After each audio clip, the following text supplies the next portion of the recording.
Ethan's stomach fluttered like a trapped butterfly. He stood in his small apartment, staring at the neatly packed suitcase on his bed. Inside were sensible sweaters, sturdy boots, and enough business casual shirts to impress Mr. Hayes, his boss, for a 3-day trip. It wasn't just any trip. It was a business retreat to a mountain lodge, far from the city's usual hustle. And it wasn't just any boss. It was Mr. Hayes, a man whose reputation for being demanding was as crisp and ironed as his expensive suits. At 24, Ethan was still learning the ropes of his assistant job. Every email from Mr. Hayes felt like a test, every meeting a performance. The idea of spending 3 days, even mostly work-focused, in a remote location with Mr. Hayes filled him with a mix of dread and a strange excitement. This was a chance to prove himself, to show his boss he was more than just a quick typist or an organized scheduler. He imagined Mr. Hayes, stern and focused, sipping coffee in the lodge's grand lounge, perhaps giving Ethan a nod of approval after a particularly insightful comment. He double-checked his bag, ensuring he had all the printouts for the upcoming presentation, the extra pens, the specific brand of mints Mr. Hayes preferred. Ethan even packed a small, emergency first aid kit, a habit his grandmother had taught him. "You never know, dear," she'd always say, when a scraped knee or a sudden headache might need a little attention. He doubted Mr. Hayes, a man who seemed immune to human frailties, would ever need a Band-Aid, but Ethan felt better having it. The lodge itself was legendary in the office, a place of rustic charm and serious business deals, nestled deep in the snowy peaks. Pictures showed log cabins dusted with white, smoke curling from chimneys, and towering pine trees. It looked like a postcard, beautiful and a little bit intimidating. Ethan had never been to such a remote place. His usual vacations involved crowded beaches or city sightseeing. The thought of crisp mountain air and quiet nights was appealing, but the main event, of course, was Mr. Hayes. Mr. Hayes was in his late 40s, a tall man with sharp eyes and an even sharper mind. He rarely smiled, and when he did, it was usually a thin, polite curve of his lips, never reaching his eyes. He expected perfection, and Ethan, though he tried his best, always fell a step behind, scrambling to meet the boss's high standards. This trip felt like a final exam for his job, a make-or-break moment. As he closed his suitcase, he took a deep breath. He thought about the long drive ahead, the hours of shared silence, or worse, stiff conversation. He pictured the meetings, the presentations, the carefully chosen words he would need to use. He hoped he wouldn't spill coffee on any important documents or forget a crucial detail. His reputation, in his own mind, rested on these 3 days. He was ready, or at least as ready as he could ever be, to face the mountain and the man who waited there. A shiver, not entirely from the cold morning air, ran down his spine. This was it, the big test. The long drive to the mountain lodge was as quiet and tense as Ethan had expected. Mr. Hayes drove, his hands steady on the wheel, his gaze fixed on the winding road. Ethan sat beside him, occasionally offering directions or pointing out a particularly scenic view, mostly to fill the silence. Mr. Hayes responded with grunts or brief nods, his attention rarely straying from the task of driving. The city faded behind them, replaced by rolling hills that soon gave way to towering, snow-capped peaks. The air grew crisper, and the scent of pine filled the car. As they ascended, the lodge appeared, a grand wooden structure nestled among a thick forest of evergreens. It was even more impressive than the pictures. Smoke curled lazily from several chimneys, and soft, warm light glowed from the many windows, beckoning them in. The lodge looked like a giant, cozy blanket spread over the mountain.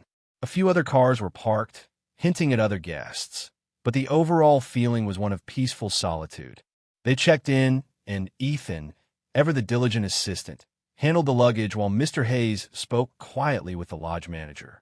The manager, a stout woman with kind eyes, mentioned something about a change in the forecast, but her words were swallowed by the vastness of the lobby and the crackle of the fireplace. Ethan didn't pay much attention, eager to get their things settled and review the meeting schedule one last time. Their rooms were side by side, large and comfortable, with roaring fireplaces already lit. Ethan had a moment to himself, admiring the view from his window, a dense forest stretching out to distant peaks, a deep blue sky overhead. He could almost forget the stress of Mr. Hayes for a few minutes, breathing in the quiet beauty of the mountains. But the peace didn't last long. As the afternoon wore on, a subtle shift occurred. The sky, which had been a clear, bright blue, began to darken, taking on a bruised, purple hue. A few stray snowflakes drifted down, dancing in the still air. "Looks like we're in for some weather," the lodge manager said cheerfully to Ethan as he passed by the front desk, but her smile seemed a little forced this time. Within an hour, the stray flakes turned into a flurry, then a steady descent. The wind picked up, howling through the pines, and the gentle dusting quickly became a thick blanket. Ethan watched from his window as the world outside transformed. The trees, once distinct, blurred into a soft, white mass. The path to the parking lot disappeared under drifts. Mr. Hayes called Ethan to his room. "Ethan, gather the presentation materials. It seems our afternoon meeting might be postponed." His voice was calm, but Ethan detected a subtle tightness around the edges.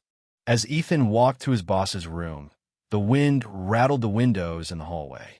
The lodge, which had felt so welcoming, now seemed to shrink around them, a small island in a rapidly growing sea of white.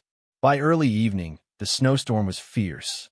The gentle flakes had turned into a blinding, relentless assault. It was impossible to see more than a few feet outside the windows.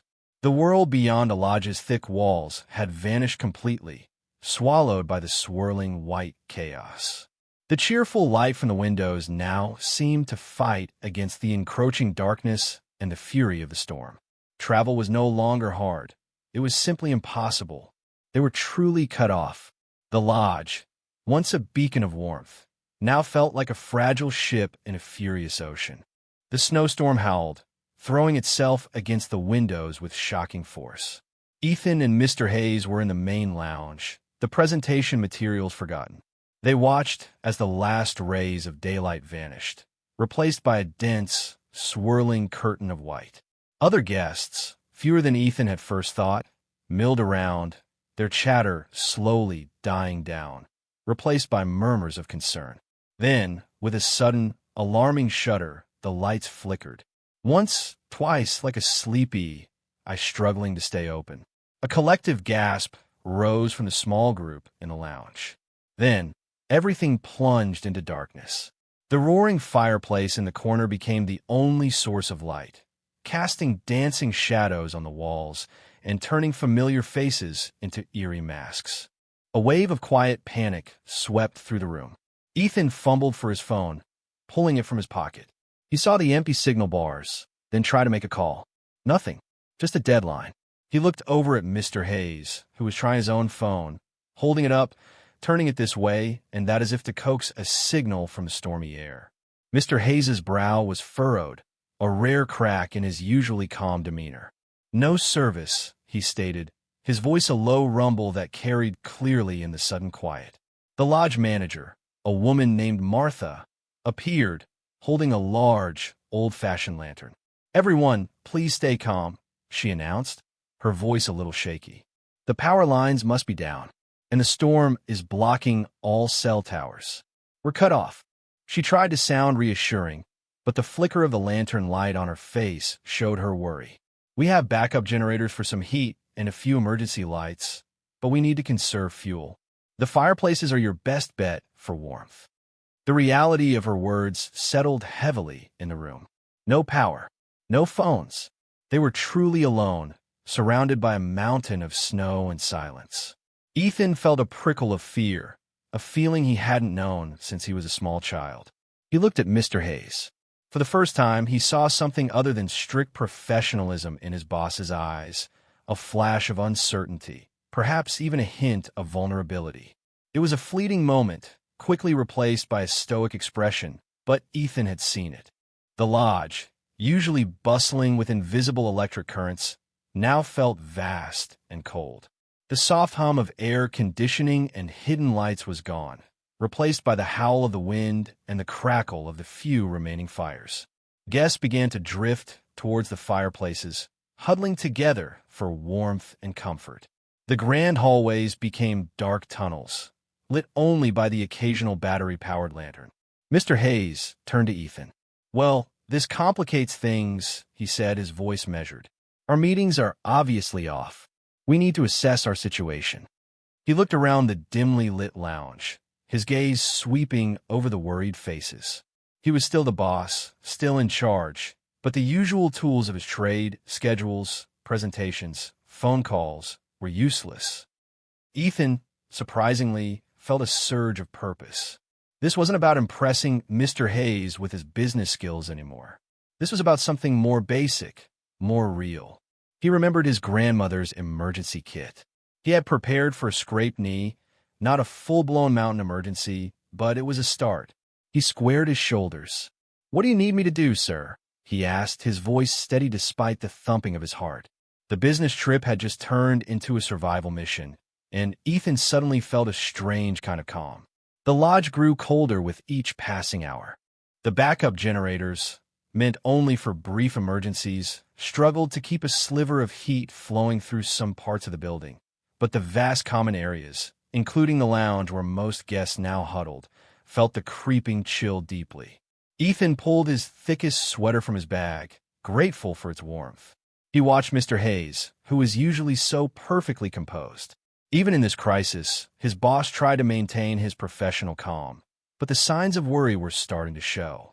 Mr. Hayes paced the edge of the large rug near the main fireplace, his hands often going to his pockets, then clasping behind his back. He spoke in low tones with Martha, the lodge manager, his voice a steady murmur, but Ethan, listening closely, could hear the underlying tension. "How much fuel do we have for the generators, Martha?" he asked. "And the food supplies? How many people are here exactly?" His questions were sharp, precise, the kind he asked in business meetings, but now they carried a different weight. They were not about profits or projections, but about survival. As the night deepened, the storm outside seemed to intensify its fury. The wind howled like a hungry wolf, rattling the heavy windows. Snow piled high against the glass, creating thick, white walls that blocked out any hint of the outside world. The cold seeped into the very bones of the lodge, turning the grand hallways into icy passages. People began to shiver openly, pulling blankets around themselves.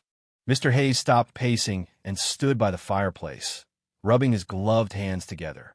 Ethan noticed a slight tremble in his boss's movements, a stark contrast to his usual rigid control.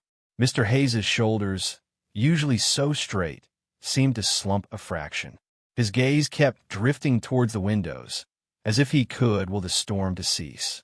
His face, often stern and unreadable, now held a faint shadow of concern, a subtle tightening around his eyes that Ethan hadn't witnessed before. "This is less than ideal," Mr. Hayes muttered to himself, though Ethan was close enough to hear. It wasn't a complaint, more of an observation, but the tone was tinged with something Ethan recognized as genuine unease. This wasn't the kind of problem Mr. Hayes could solve with a stern memo or a decisive meeting. This was nature, raw and unforgiving.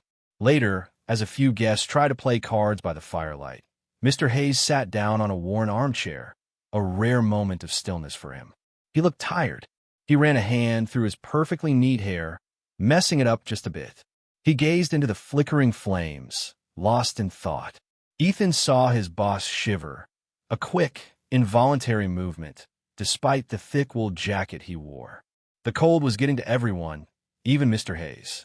Ethan, feeling a strange mix of apprehension and a budding sense of shared hardship, wondered what was going through Mr. Hayes's mind. Was he thinking about the lost business deal, or something else entirely? The usual wall between boss and assistant felt thinner in the dim, cold light, stretched taut by the circumstances. Mr. Hayes, the untouchable professional, was slowly being chipped away by the relentless storm, revealing a human underneath. The meticulous, always in control boss, was becoming just another person caught in a very difficult situation, and the worry in his eyes was growing clearer with every gust of wind. The second day of the storm brought with it a deeper, more biting cold.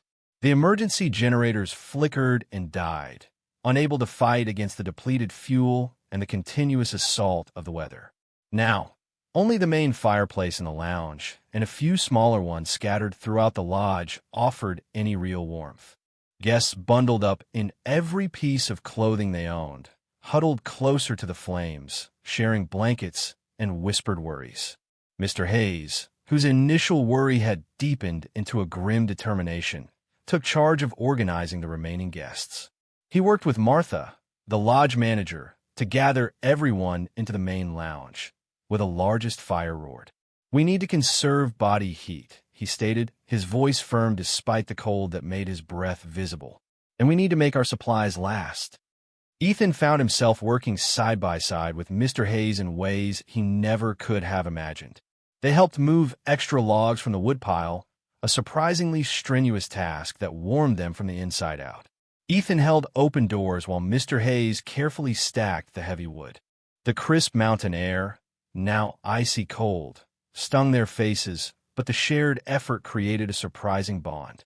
Later, as the snow continued to fall relentlessly, they found themselves seated near a smaller, cozier fireplace in a quiet corner of the lounge.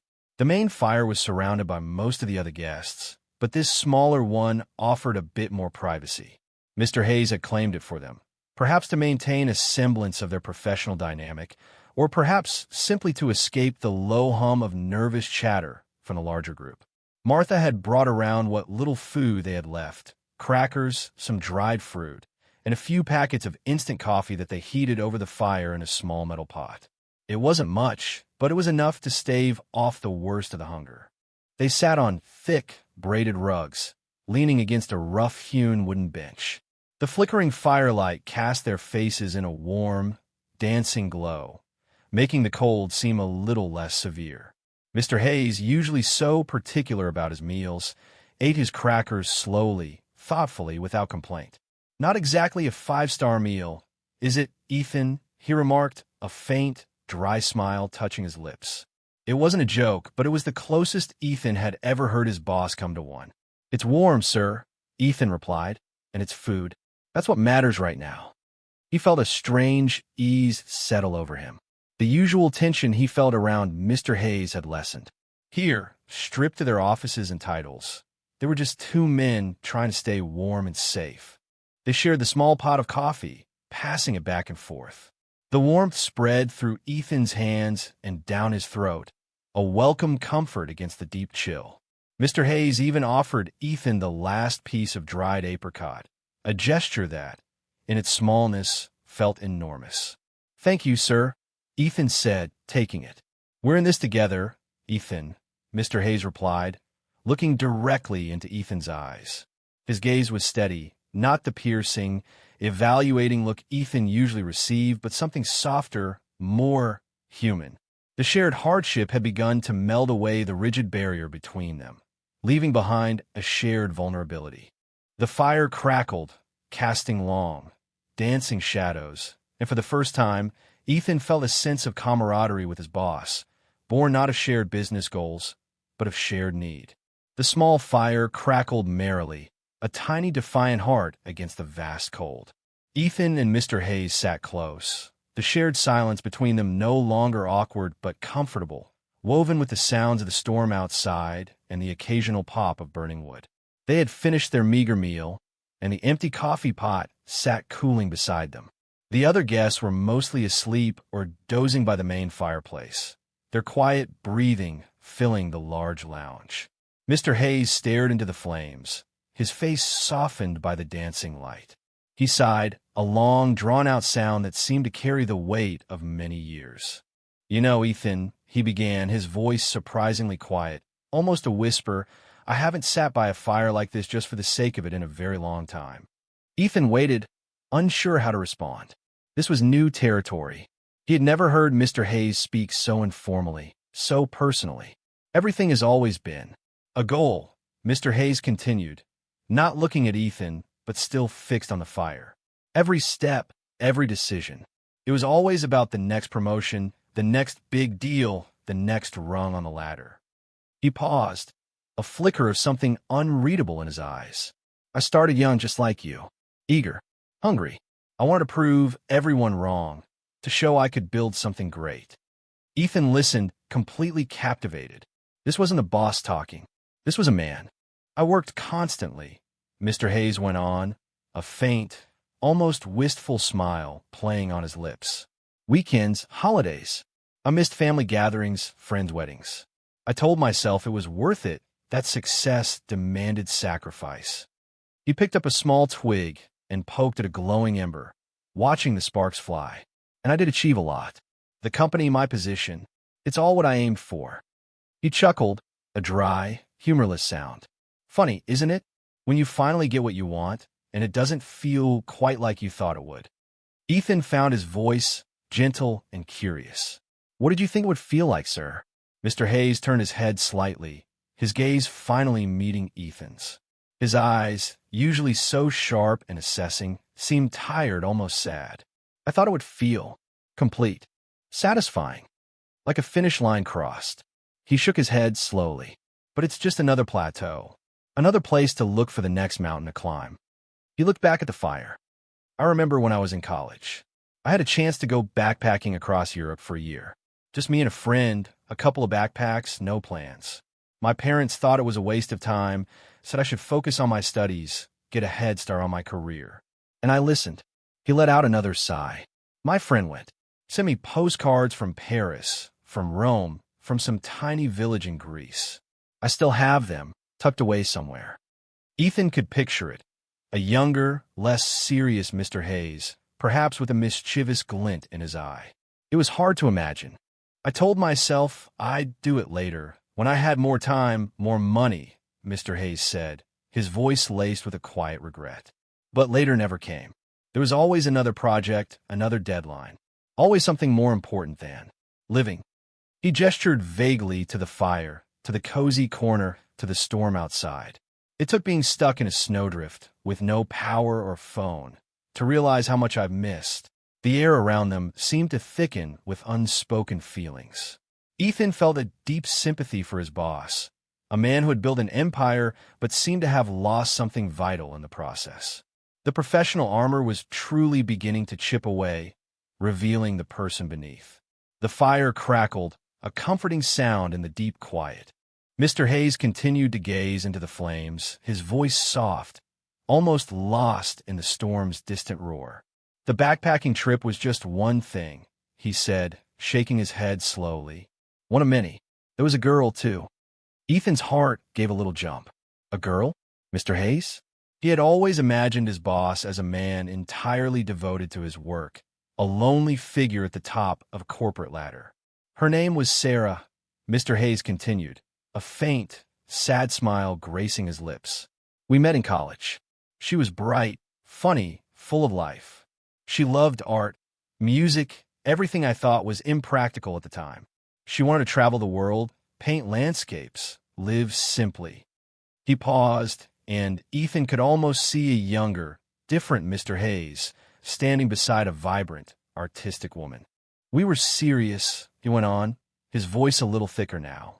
We talked about getting married, about a future, but her future was always about adventure, about experience. Mine was about ambition, about building an empire. He let out a small, bitter laugh. I told her that once I made it, we could do all those things. Travel, see the world, live in a small house with a garden. Ethan listened, picturing the scene, the two young people with such different dreams.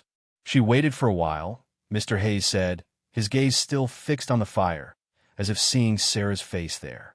She tried to understand my drive, but I pushed her away, little by little, always choosing work over her.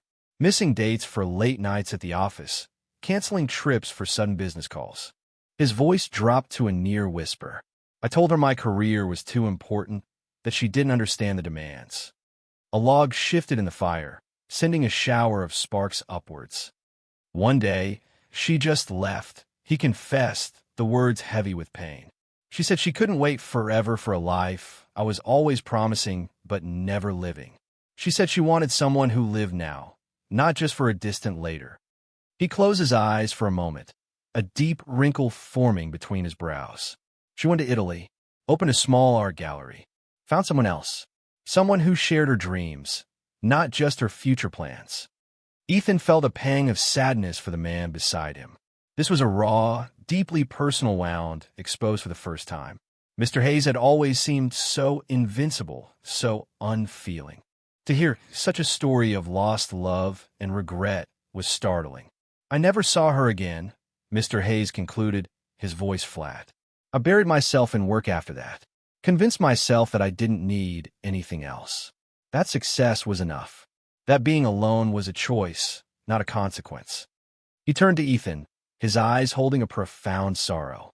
But it wasn't a choice, Ethan. It was a trade. I traded a life of connection, of warmth, of shared dreams, for a life of titles and achievements. The silence that followed was thick, filled with the weight of Mr. Hayes's words. Ethan didn't know what to say. He simply listened, a silent witness to his boss's hidden pain. The demanding, professional boss was gone, replaced by a man haunted by the ghost of a different life, a life he had chosen not to live. The cold outside seemed to match the cold emptiness Mr. Hayes now revealed within himself. Ethan sat utterly still, the warmth of the fire a stark contrast to the chill of Mr. Hayes's story. He had come on this trip fearing his boss, wanting to impress him, and now he was listening to the most vulnerable confession he'd ever heard from another person, let alone his stern, demanding boss. The image of Mr. Hayes, the unyielding professional, shattered into 1,000 pieces, revealing a man burdened by a lifetime of choices and their consequences. He saw the lines around Mr. Hayes's eyes not just as signs of age, but as traces of sleepless nights, of decisions made under pressure, of joys foregone. The usual crispness of his demeanor now seemed like a carefully constructed shield, protecting a heart that had known profound loss. Ethan thought about his own life, his own dreams, and the choices he was just beginning to make. He suddenly felt a deep understanding, a shared humanity with the man beside him. Mr. Hayes fell silent again, his gaze lost in the embers. Ethan didn't rush to fill the quiet. He knew, instinctively, that this was not a moment for casual words or empty platitudes. He simply listened, his presence a silent comfort. He felt a profound shift in their relationship, a breaking down of the invisible wall that had always stood between them. It wasn't just a boss and his assistant anymore.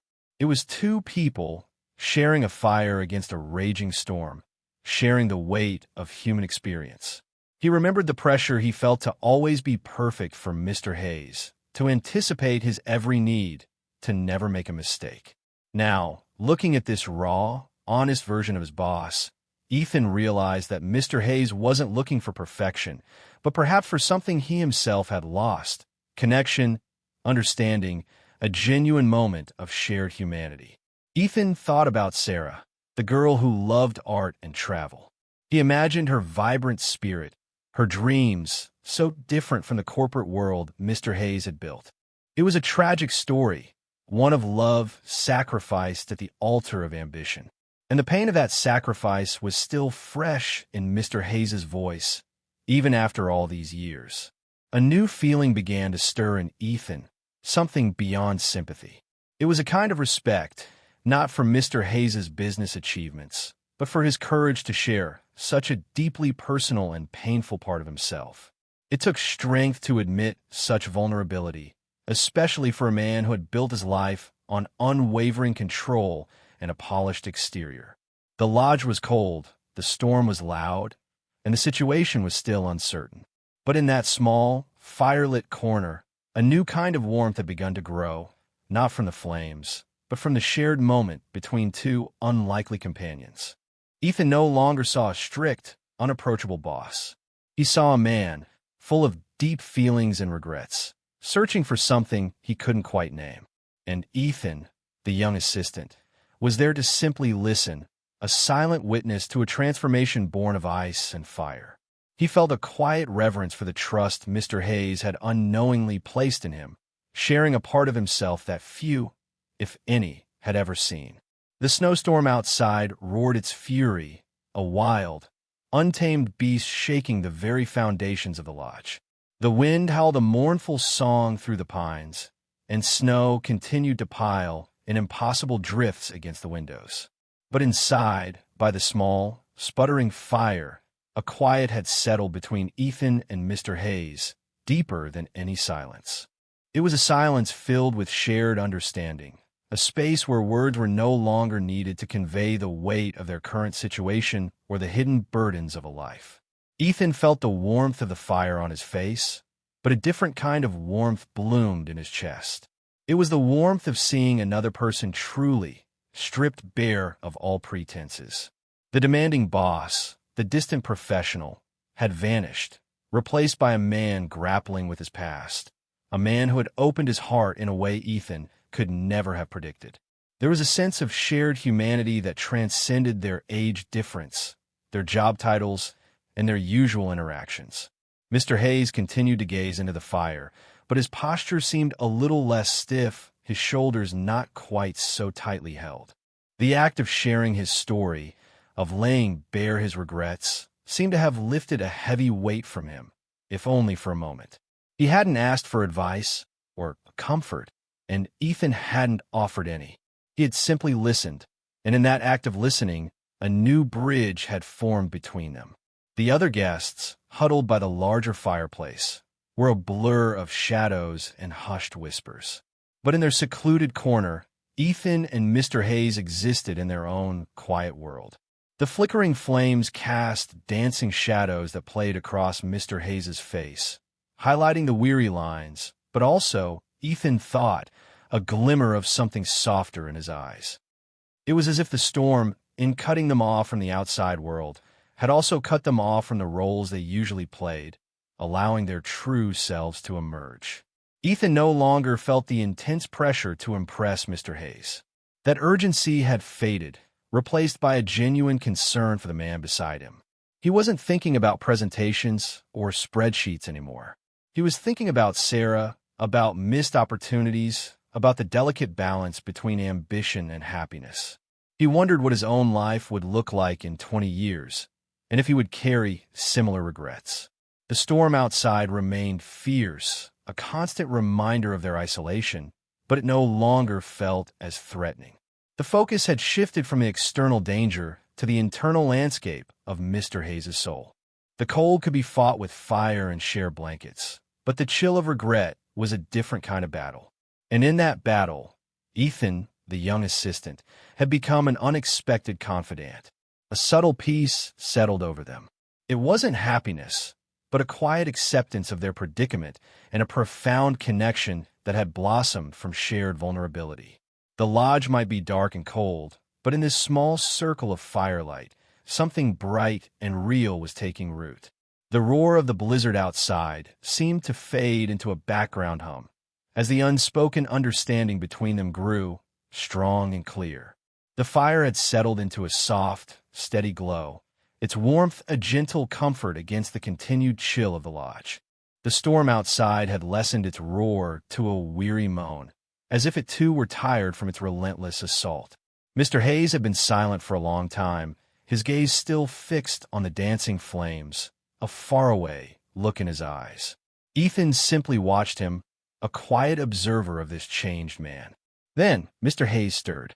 He didn't look at Ethan, his eyes still on the fiery heart of the logs, but his voice, when it came, was so soft it was almost lost in the crackle. "Ethan," he began, his tone holding a delicate blend of hope and profound weariness. "Is it too late to start over?" The question hung in the air between them, heavy and shimmering with many meanings. Ethan's breath caught in his throat. He felt the weight of it, not just as a simple inquiry, but as a deeply personal plea, a cry for a second chance from a man who had seemingly lost everything but his professional success. Ethan's mind raced, trying to understand all the layers of the question. Was Mr. Hayes asking if it was too late to change his career path, to leave the demanding world he'd built for something simpler, more fulfilling, like the life Sarah had sought? Was he asking if it was too late to find personal happiness, to mend old wounds, to seek out the connections he had traded away for ambition? Or was there another layer, a newer, more complex feeling stirred by their shared time in the cold, by the raw honesty that had passed between them in the flickering firelight? The romantic hint in the question, though unspoken, was suddenly undeniable. Ethan felt a blush creep up his neck, a surprising heat that had nothing to do with the fire. Had the intimacy of their shared struggle, the vulnerability Mr. Hayes had shown, led to this? Had the stripping away of titles and roles revealed something deeper, a human connection that could grow into something more? Ethan had always admired Mr. Hayes' sharp mind, his drive, even his demanding nature. But now, seeing the man beneath, the man with regrets and a yearning for a different life, a new kind of feeling stirred within Ethan, one he hadn't dared to name. He thought about his own life, so different from Mr. Hayes's. He was young, with choices still ahead of him, paths yet untaken. He had feared Mr. Hayes, wanted to impress him, and now he was faced with a question that could change everything. "To start over, sir," Ethan finally managed, his voice a little shaky. He needed to understand, to make sure he wasn't imagining the weight of the question. Mr. Hayes finally turned his head, his eyes meeting Ethan's. There was a directness in his gaze that was both intense and fragile. "Yes," he said, his voice a little stronger now, though still soft. "To find a different path. To live a different life. To find what I missed." He held Ethan's gaze, and in that moment, the storm outside, the cold, the other guests, all faded away. There was only the fire, and the two of them, and this profound, loaded question hanging between them, waiting for an answer that could reshape both their futures.